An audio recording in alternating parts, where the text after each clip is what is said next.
حضرت عثمان غنی رضی اللہ عنہ قریش کی مشہور شاخ بنو امیہ سے تعلق رکھتے تھے۔ آپ رضی اللہ عنہ کے والد کا نام عفان تھا۔ 5ویں پشت پر آپ کا سلسلہ نسب رسول اللہ صلی اللہ علیہ وآلہ وسلم سے جا ملتا ہے۔ آپ رضی اللہ عنہ کا ذریعہ معاش تجارت تھا۔ قریش کے دولت مند ترین لوگوں میں شمار کیے جاتے تھے اور اپنی سخاوت کی وجہ سے غنی کے لقب سے پکارے جاتے تھے۔ آپ کی عمر اس وقت 34 سال تھی جب اسلام کا ظہور ہوا۔ حضرت ابوبکر صدیق رضی اللہ عنہ سے آپ کے گہرے مراسم تھے۔ یہی وجہ تھی کہ حضرت ابوبکر صدیق رضی اللہ عنہ کی خصوصی کاوشوں نے انہیں اسلام کی طرف مائل کیا۔ حضرت عثمان غنی رضی اللہ عنہ خود اپنے قبول اسلام کا واقعہ کچھ اس طرح بیان فرمایا کرتے تھے کہ میں اپنی خالہ عروہ بنت عبد المطلب کے پاس ان کی بیمار پرسی کے لیے گیا۔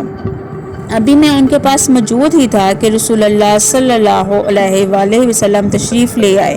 ان دنوں حضور صلی اللہ علیہ وآلہ وسلم کی نبوت کا تذکرہ بہت ہو چکا تھا۔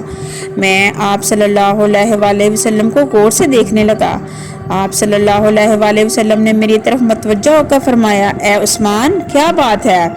میں نے کہا، میں اس بات پہ حیران ہوں، آپ کا ہمارے ہاں اتنا بڑا مرتبہ ہے، پھر آپ کے بارے میں ایسی باتیں کہی جا رہی ہیں۔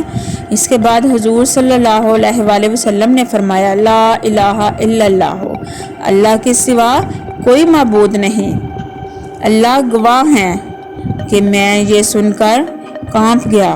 پھر آپ صلی اللہ علیہ وآلہ وسلم نے یہ آیت تلاوت کی جس کا ترجمہ ہے، اور تمہارا رزق اور جس چیز کا تم سے وعدہ کیا جاتا ہے آسمان میں ہے، تو یہ آسمان اور زمین کے مالک کی قسم، یہ قابل یقین ہے جس طرح تم بات کرتے ہو۔